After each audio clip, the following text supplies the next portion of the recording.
حضرت علامہ مولانا مفتی صاحب قبلہ تشریف لا چکے ہیں اور اب درس قرآن شریف شروع ہوگا انشاءاللہ۔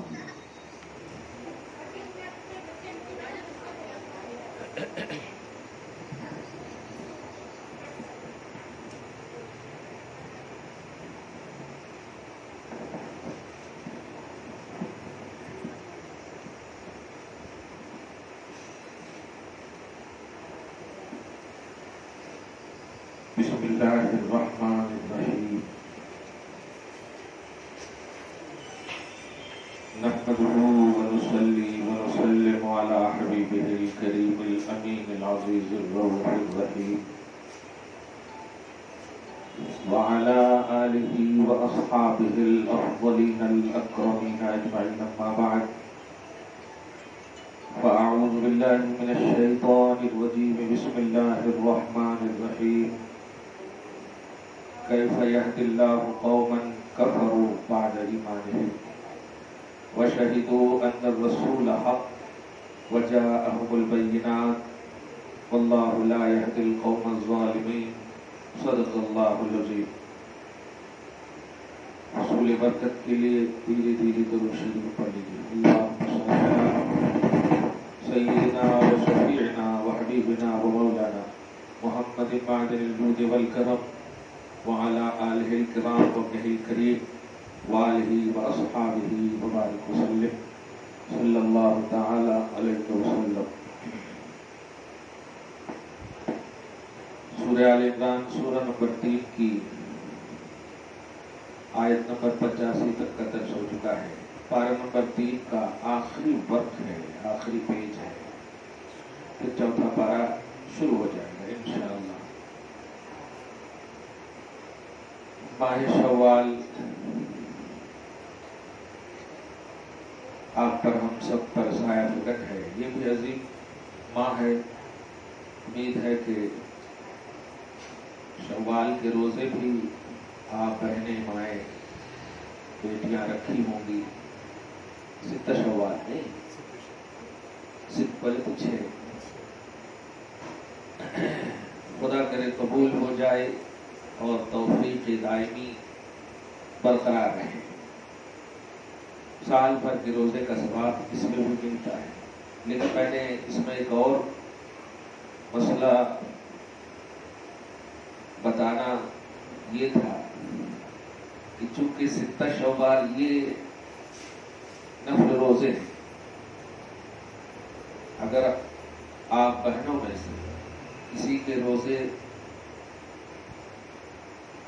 شرعی عذر کی وجہ سے رمضان میں چھوٹ گیا ہو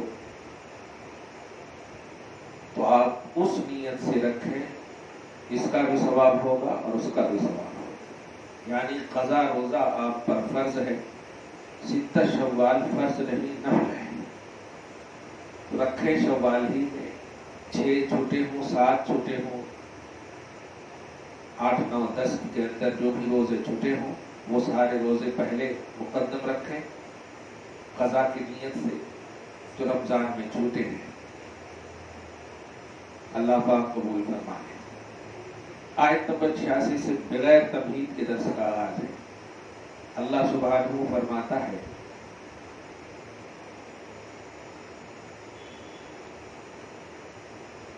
آن لائن ایک میں رات میں پڑھا رہا تھا کسی کو،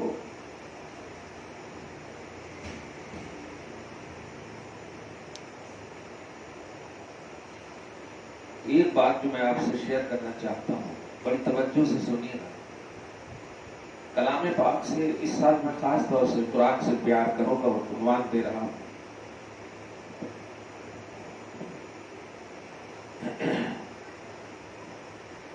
دنیا کی کوئی بھی کتاب چاہے دھارمک ہو یا دھارمک نہ ہو،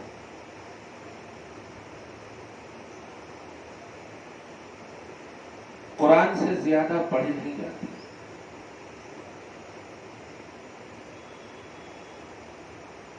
بڑی سے بڑی، آپ لوگ چونکہ اسٹوڈینٹس بھی رہی ہیں، ہوں گی، کچھ پڑھی لکھی تو ہوگی، کوئی بھی کتاب اپنے ہاتھ میں اٹھائیے،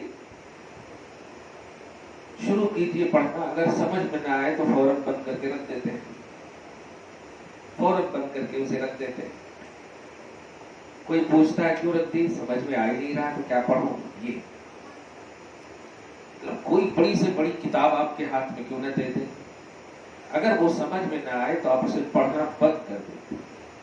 لیکن قرآن کا ایک سب سے بڑا معجزہ یہ بھی ہے کہ یہ کتاب آپ ہاتھ میں لیں، سمجھ میں آئے یا نہ آئے پڑھتے چلے جاتے ہیں، پڑھتے چلے جاتے ہیں۔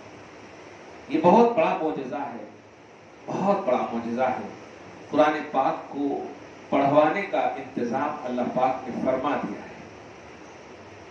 تمہیں سمجھ میں آئے یا نہ آئے، یہ میرا کلام ہے، میرے حبیب پر اترا ہے، میں چاہتا ہوں کہ اس کی تلاوت ہوتی رہے، بس۔ اس لیے قرآن پاک کی تلاوت کو کنٹینیوٹی دیجیے اور ہمیشہ کیجیے، محبت سے چومیے، سینے سے لگائیے، سر پہ رکھیے، ادب کیجیے، انشاءاللہ یہ قرآن آپ کا رفیق بنے گا، قبر میں شفیع بنے گا، میدان محشر میں۔ اللہ آپ کو ہم سب کو ہدایت و توفیق سے نوازے۔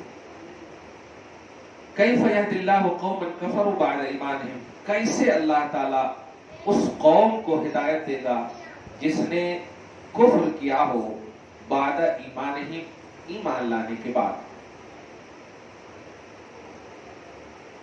اللہ پاک کافروں کو ہدایت نہیں دے گا، خصوصاً ان کافروں کو جو ایمان لاتے ہیں، یقین رکھتے ہیں۔ پارہ نمبر 19 میں ایک آیت ہے، وَجَحَدُوا بِهَا وَاسْتَيْقَنَتْهَا أَنفُسُهُمْ ظُلْمًا وَعُلُوًّا، یعنی قرآن کی قرآنیت پر، ان کے آیات پر کافروں کا، ظالموں کا، دشمنان اسلام کا دل پورا یقین رکھتا ہے کہ یہ اللہ کا کلام ہے، تو پھر انکار کیسا؟ تو ظلموں وعدوا، تو ظلمن اور دشمنی، بیجا مطلب دنیاوی حرص، لالچ، ترجیح دنیا، یہ سب کی وجہ سے وہ بس انکار کرتے ہیں، ورنہ دل یقین رکھتا ہے۔ تب اس آیت کے تحت اس میں اگر لے مراد تو مفہوم یہ ہوگا کہ ان لوگوں کو کیسے اللہ تعالیٰ ہدایت دے گا جو دل میں یقین رکھنے کے باوجود ایمان نہیں لاتے۔ اللہ پاک آپ کو ہم سب کو زبان سے اقرار اور دل سے تصدیق دائمی نصیب فرمائے۔ تو اللہ تعالیٰ ان لوگوں کو کیسے ہدایت دے گا جس نے کفر کیا ہو بعد ایمانہم، اپنے یقین کے بعد، اپنے ایمان کے بعد۔ ایک تو یہاں پر منافقین بھی مراد لے سکتے ہیں کہ ظاہری طور پر کلمہ گوئی، زبان سے کلمہ پڑھتے لا الہ الا اللہ محمد رسول، لیکن دل میں تصدیق نہیں ہے، تو اللہ انہیں بھی ہدایت نہیں دے گا۔ وَشَهِدُوا أَنَّ الرَّسُولَ حَقٌّ، اور ساتھ ہی ساتھ گواہی بھی دے رہے ہیں کہ رسول حق ہے۔ جب حق ہے تو مان لو نا۔ آج پوری دنیا میں سب سے بڑی قوم جو ظاہری طور پر کہلاتی وہ عیسائیت ہے، اور عیسائیت کی دھارمک کتاب لکھنے والا، یعنی مطلب آپ پڑھے ہو گے یہ تحقیق، گریٹ 100 ایسا کچھ ہے نا، 100 سب سے اچھے، ان میں سے حضرت عیسیٰ کو اس نے اپنی کتاب میں اول نمبر پہ نہیں رکھا، محمد عربی صلی اللہ علیہ وسلم کو رکھا۔ قرآن پاک کی عظمت کا مطلب پر قربان جائیے، خود قرآن کہتا ہے کہ ان لوگوں کو کیسے ہدایت دے گا اللہ تعالیٰ جو کفر کرتے، باوجود کہ وہ یقین رکھتے ہیں، گواہی دیتے ہیں کہ ان رسول حق، بے شک رسول یعنی محمد عربی حق ہے۔ کیا بات ہے! وجاءہم البینات، اور ان کے پاس دلائل، معجزات، براہین اور وٹنس، ساری چیزیں موجود ہیں۔ اللہ فرماتا آگے واللہ لا یہدی القوم الظالمین، اللہ ظالم قوم کو ہدایت نہیں دیتا۔ آیت نمبر 86، اولئک جزاؤہم ان علیہم لعنۃ اللہ والملائکۃ والناس اجمعین، یہ وہ لوگ ہیں یعنی ظالموں پر اللہ تعالی بدلہ کے طور پر دنیا میں تو یہ ہے کہ ہدایت سے محرومی ہے، اور اس کے بعد جب تک یہ زندہ رہیں گے ان کے اوپر اللہ کی لعنت، فرشتوں کی لعنت اور سارے لوگوں کی لعنت اللہ تبارک تعالیٰ کی طرف سے۔ اللہ آپ کو ہم سب کو محفوظ فرمائے۔ ظلم اللہ پاک معاف نہیں فرماتا ہے۔ یہ جتنے بھی آپ پر ظلم کر رہے ہیں نا، یہ اللہ کی رحمت سے دور ہونے کی وجہ سے کر رہے ہیں۔ اللہ تبارک و تعالی، آپ دیکھے ہوں گے جانوروں کو بھی، میں تو اچھی طرح دیکھا ہوں، جب دودھ دوتے تھے نا ہمارے یہاں گائے، ہمیشہ نبی علیہ الصلوۃ والسلام فرماتے ہیں جس کے گھر میں بکری ہو اس گھر میں کبھی فقر و فاقہ اور فقیری نہیں آ سکتی، اور حضور کی سنت بھی ہے چرانا، سبحان اللہ۔ تو جانور بھی آپ کے قدم چومیں گے، آپ ذرا ان کے سر پہ ہاتھ رکھیے محبت سے، وہ چومیں گے، دیکھنا آپ غور کر کے دیکھیں گے۔ تو اللہ تعالیٰ جانوروں کو تو توفیق دے سکتا ہے مگر ظالموں کو توفیق نہیں دیتا۔ اللہ آپ کو ہم سب کو محفوظ فرمائے، اشرف المخلوقات ہونے کا احساس نصیب فرمائے۔ اگر آپ نے ظلم نہیں کیا، عدل سے کام لیا، انسانیت آپ کے اندر باقی ہے، تو توفیق کی راہ، مومن ہے تو کرم کی شکل میں، فضل کی شکل میں ہوگی۔ اور اگر یاد رکھیے گا، بڑا اہم جملہ بول رہا ہوں، کافر گھرانے میں کوئی پیدا ہو جائے لیکن ظلم نہیں کرتا تو ایمان کی توفیق کی راہ اس کے لیے کھلی رہے گی، کسی نہ کسی بہانے سے اللہ انہیں ایمان کی دولت نصیب فرمائے گا۔ اس لیے مسلمان بھی اگر ظلم کا شکار ہے، ظلم کرنے کا شکار ہے، تو اللہ پاک کرم و فضل سے اسے بھی محروم رکھتا ہے۔ اللہ ہماری قوم، معاشرے اور سوسائٹی بلکہ سارے عالم کے مسلمانوں سے اس قبیح حرکت کو دور فرمائے۔ ان کا بدلہ ہے کہ اللہ ان پر لعنت فرماتا ہے، فرشتے لعنت فرماتے ہیں، سارے جہان کے لوگ لعنت فرماتے ہیں، اور خالدین فیہا، وہ اس میں ہمیشہ رہتے ہیں۔ لعنت خدا میں، لعنت فرشتے میں ہمیشہ رہتے ہیں۔ اور لعنت یہ رحمت کی ضد ہے، اپوزٹ ہے، یعنی اگر کسی پر لعنت فرما دے اللہ تو اس کا مطلب رحمت سے دور کر دے، اور خدا کی رحمت سے دور ہونے والا کبھی بھی سکسیسفل نہیں ہو سکتا۔ مال و دولت کامیابی کا راز نہیں ہے۔ اگر مال و دولت کامیابی کا راز ہوتا تو شداد نے دنیا میں اتنی خوبصورت جنت بنائی تھی کہ واقعی پانی آتے تھے منہ پہ لوگوں کو دیکھ کر کے، لیکن اللہ سبحانہ نے ان کی وہ دولت جو دی تھی خود اللہ نے اپنی دولت سے بنانے کے باوجود اس میں وہ خود نہ رہ سکا، ایک لمحے کے لیے بھی نہ رہ سکا۔ تو مال و دولت، عیش و اسباب، ذرائع، یہ سب جو دنیاوی چیزیں ہیں یہ آپ کو بے نیاز نہیں کر سکتی۔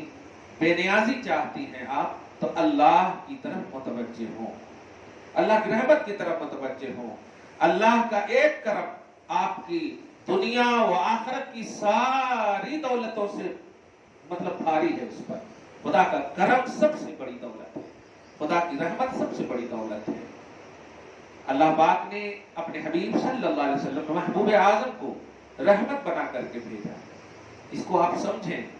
اور بھی کچھ لفظ بول سکتا تھا مگر کہا وما ارسلناک الا رحمۃ للعالمین، نعمت بھی بولتے، نعمت تو کہا دوسری مقام پر، لیکن سارے جہان کے لیے رحمت ہے۔ رحمت کو سمجھیے، رحمت بولتے ہیں مطلب حد درجہ چاہنا، بے انتہا چاہنے کو، جس پر بے انتہا توجہ ہو اسی پر رحمت کیا جاتا ہے۔ اللہ پاک نے آپ کو بے انتہا چاہا اور اپنے بے انتہا محبوب کو رحمت بنا کر آپ کے سامنے بھیج دیا۔ اسی لیے آپ عنوان بنے، اتنے اچھے عنوان بنے کہ اللہ پاک نے آپ کو سامنے نہیں رکھا، نبی کو سامنے رکھا، اور جب بھی آپ کی تکلیف، پریشانی، مصیبتیں، بلا، دیگر غموم، سارے مسائل جب بھی پیش آئے، نبی نے صرف لب ہلایا، مولا میری امت، میری امت۔ حبیب کو کہا گیا آپ ٹینشن مت لیجیے، آپ کی امت کے حوالے سے میں آپ کو دکھ نہیں دوں گا۔ یہ کتنی بڑی بات ہے، یہ رحمت کا عنوان ہے۔ اللہ کی رحمت سے دوری یہ ساری نعمتوں سے محرومی ہے۔ بظاہر آپ کو دولت تو نظر آئے گی، میں نے جمعہ میں بھی ایک جملہ کہا، اگر پیسے، مال و دولت بچانے کا کام کرتے تو کورونا سے کوئی مالدار نہیں مرتا، کوئی بھی شخص نہیں مرتا جو مالدار اور پیسے والا ہے۔ لیکن کیا ہماری قوم میں کچھ ایسے بوڑھے بھی موجود ہیں جن کے پاس پیسے نہیں ہیں لیکن وہ زندہ ہیں؟ خدا کی رحمت نے انہیں زندہ رکھا، خدا کے کرم نے انہیں زندہ رکھا۔ تو مال، اسباب، ذرائع یہ آپ کو نہیں بچائیں گے۔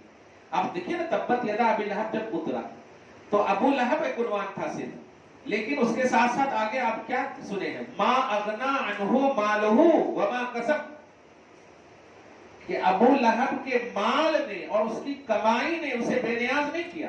بتائیں، معلوم یہ ہوا کہ نبی سے محرومی، نبی سے دوری، نبی کی رحمت سے دوری، نبی کی دشمنی جو ہے، آپ سارے مال و دولت کو ایک طرف رکھو، لیکن یہ ایک ایسی چیز ہے جو خدا کی رحمت سے آپ کو ہمیشہ کے لیے دور کر دے، معافی نہیں کرتا.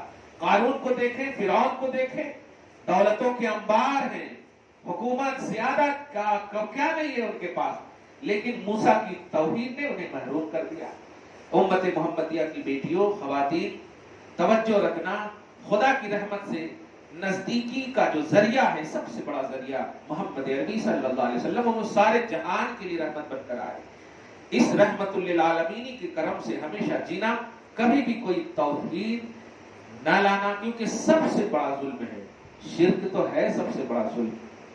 ان شرک لظلم عظیم، بے شک، لیکن شرک صرف یہی نہیں ہے کہ آپ خدا کے مقابلے میں کسی کو لا کر کے اس جیسا رکھ دیں.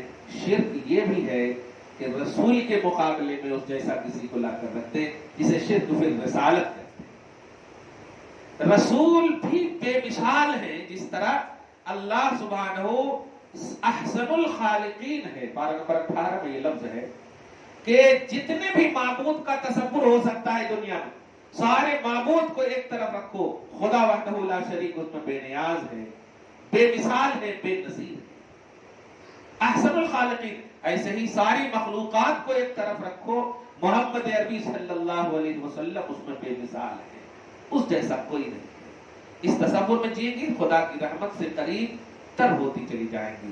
رب فرماتا ہے خالدین فیہا، جو لوگ ظلم کرتے ہیں، اللہ کی لعنت میں، فرشتوں کی لعنت میں، سارے جہان کے لوگوں کی لعنت میں وہ ہمیشہ رہتے ہیں. لا یخفف عنہم العذاب ولا هم ینظرون. یہ تو زندگی کا حال ہے، لیکن جب مریں گے تو مرنے کے بعد ایک ہوتا ہے. میں ہمیشہ ایک جملہ بولتا ہوں، کھیڑے گاؤں کے جو کافر ہیں، وہ بس پیدا ہو گئے ہیں بس ماں باپ کے حوالے سے، اور وہ گھنٹہ بجانا اور کچھ نہیں، اللہ رسول کچھ جانتے نہیں، توحید نہیں کرتے، دشمنی نہیں کرتے، تو ان سے عذاب کی تخفیف کی امید ہے،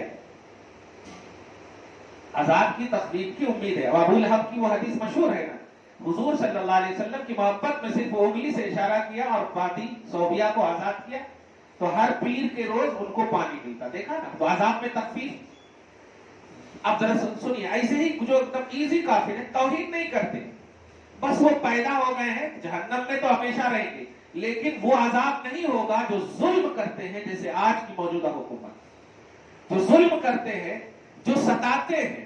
ستانے والے کافر کا انجام بہت دردناک ہے، یہاں تک کہ جہنم بھی ہر روز کئی بار اللہ سے پناہ مانگتی ہے کہ اسی کو تو نے مجھ میں ڈالا ہے، ایسے جہنم میں انہیں ڈالا جائے گا.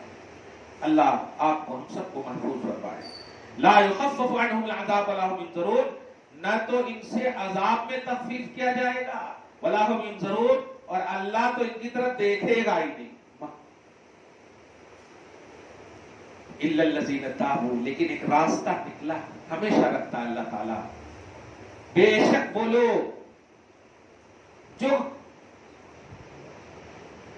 بے انتہا کفر کے، مطلب 100 برس تک کفر کرتے رہے، ظلم کرتے رہے، یہاں تک کہ کیا بات ہے، تابو من بعد ذالک، توفیق دیا اللہ تعالیٰ نے. کسی بھی اللہ کے نیک بندوں کے صدقے میں توفیق دیا تو توبہ اگر کر لیں،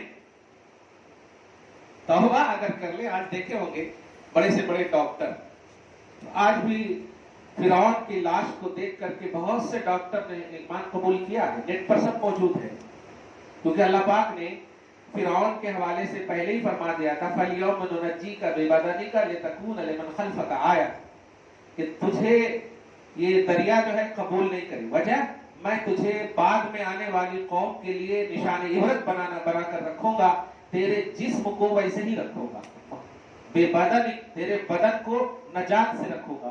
چنانچہ آج بھی تحقیق کرنے والے کرتے ہیں تو نہیں، بدن ویسے ہی ہے، کب مرا ہے وہ، اللہ پاک نے فرمایا. اور قرآن کی یہ آیت کریمہ جب سناتے ہیں اور ڈاکٹر پہلے بولتے ہیں کہ اس کا بدن تو کچھ ہوا ہی نہیں، ویسے کا ویسے ہی ہے، تو قرآن کی آیتیں سناتے ہیں۔ 1400 سال پہلے محمد نے صدیوں پہلے نمرود کے حوالے سے قرآن کے ذریعے سے امت کو کہا تھا یہ سچ ہے، تو یقیناً ان کا دین سچا ہے اور ایمان قبول کر لیتے ہیں بڑے سے بڑے ڈاکٹر۔ تو جو لوگ توبہ کر لیں گے کفر کے بعد یا یوں کہو ظلم کے بعد بھی، بے شک اللہ ہدایت نہیں دیتا، لیکن اپنے محبوب بندوں کی اگر نظر پڑ گئی تو اللہ تعالیٰ معاف کر دیتا، سمندر کے جھاگ کے برابر ہے۔ اور دیکھیے نا، ہندا کو معاف کر دیا اللہ تعالیٰ، وحشی کو معاف کر دیا اللہ تعالیٰ نے، حضرت امیر حمزہ کو سمجھ رہے آپ کیوں معاف کیا؟ کیونکہ محمد کے بارگاہ میں آئے، وہ توبہ کی، معافی مانگی۔ واہ! تو بے شک جو لوگ توبہ کر لیں گے اس کے بعد وَأَصْلَحُوا، پھر اس توبہ پر قائم رہیں گے اور اعمال صالحہ دائمی بجائے لائیں گے، فَإِنَّ اللَّهَ غَفُورٌ رَحِيمٌ، بے شک اللہ بخشنے والا رحم فرمانے والا ہے۔ 2 آیت اور ہے، پورا خط مکمل کر دیں۔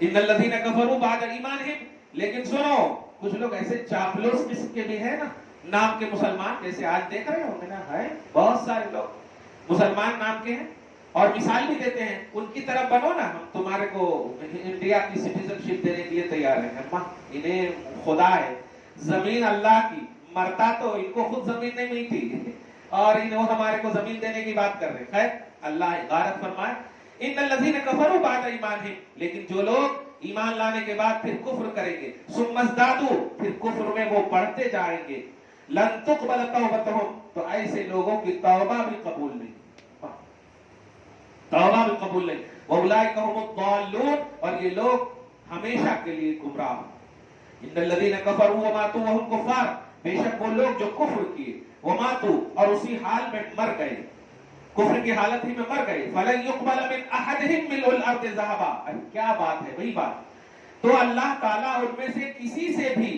زمین کے برابر سونا بھی وہ عذاب سے بچنے کے لیے دے گا تو قبول نہیں کرے گا اللہ پاک۔ اولئک لہم عذاب علیم، ایسے ہی لوگوں کے لیے دردناک عذاب ہے، وما لہم من ناصرین، اور وہ لوگ ان کا کوئی مددگار نہیں۔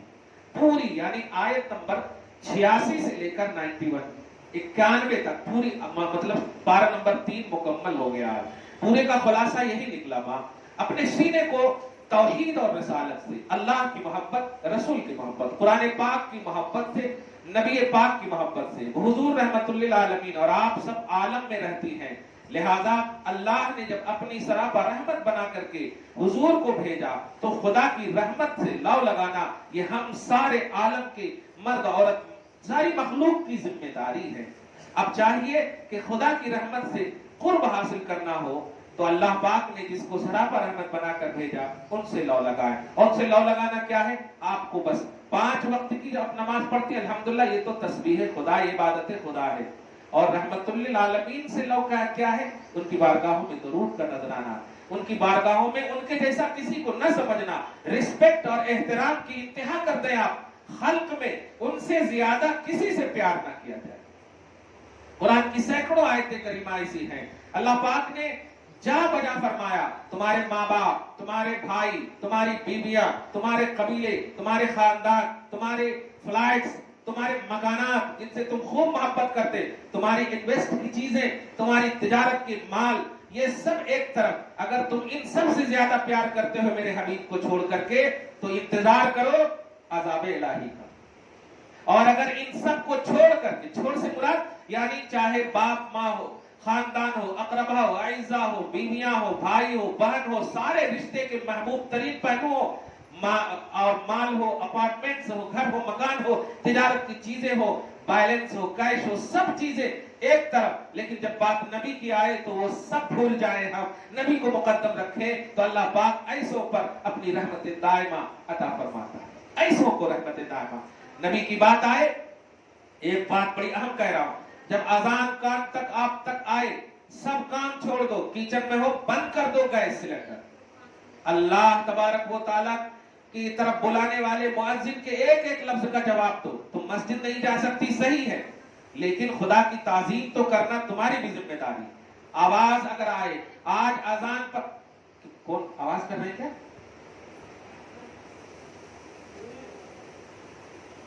آج آزان پر پرتیبند پابندیوں کی بات کیوں ہو رہی ہے؟ تم نے خود آزان کی بے توجہی کی ہے.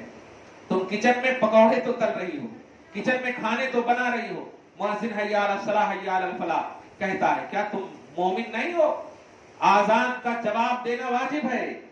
اس وقت جھاڑو بھی آپ دے رہی ہیں تو بند کر دیجیے، وہیں پر سائلنٹ ہو جائیے. سارے آزان کے الفاظ کو دہرانا آپ پر بھی واجب ہے، یہاں تک کہ اشہد ان لا الہ الا اللہ کہنے کے بعد جب اشہد ان محمد رسول اللہ کی بات آئے تو حضور صلی اللہ علیہ وسلم کے نام پر پہلی مرتبہ صلی اللہ علیہ وسلم پڑھیں گی آپ، دوسری مرتبہ دونوں انگوٹھے کو ہونٹوں سے لگا کر آنکھوں میں لگائیں گی، آپ کی روشنی اور بینائی بڑھے گی، یہاں تک کہ اللہ اکبر اللہ، جب تک مکمل اذان نہ ہو جائے اس وقت تک آپ کوئی کام نہیں کر سکتے. یہاں تک کہ اگر آپ نے کام کیا تو اس کا مطلب خدا کو بھی آپ نے غفلت میں غفلتی کی ہے، اور نبی کے لیے بھی غفلتی، اور اللہ اس کے رسول کے لیے غفلت سے اپنی زندگی کاٹنے والے کبھی بھی رحمت سے قریب نہیں ہو سکتے.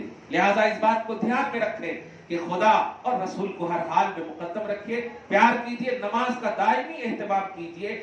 ہر چیز آپ کی یہی رہ جائے گی، لیکن عبادت، یہ روزے، یہ حج، یہ زکوٰۃ، یہ نیک اعمال آپ کے ساتھ جائے گی. والباقیات الصالحات خیر عند ربک ثوابا وخیر عملا. یعنی جو چیزیں آپ یہاں فرض کیجئے دولت 1 لاکھ روپے کی کمائے، 1 لاکھ میں 50,000 کھائے، تو یہ جو کھایا آپ نے یہ ختم، اور 50,000 بچے ہیں وہ بھی نہیں. لیکن اگر اس 1 لاکھ کی آپ نے 10 روپے بھی اگر خرچ کیے اللہ کی راہ میں تو وہ 10 روپے کا فوراً آپ کو دکھتا نظر آئے گا قبر سے لے کر کے حشر تک. مطلب یہ کہ آپ کی عبادت رائگاں نہیں ہوگی. تو ان چیزوں پر آپ کو توجہ دینا ہے جو چیزیں آپ کی دنیا میں بھی کارگر ہو، قبر سے لے کر حشر اور جنت تک کے حصول کی تمام راہوں کا ذریعہ بنے. اس لیے آپ کو، ہم کو چاہیے کہ خدا کی رحمت سے قریب ہونے کے جو ذریعے یعنی نیک اعمال ہیں وہ ہمیشہ بجا لائیں. اللہ آپ کو ہم سب کو توفیق دائمی نصیب فرمائے. والسلام علی من اتبع الہدی.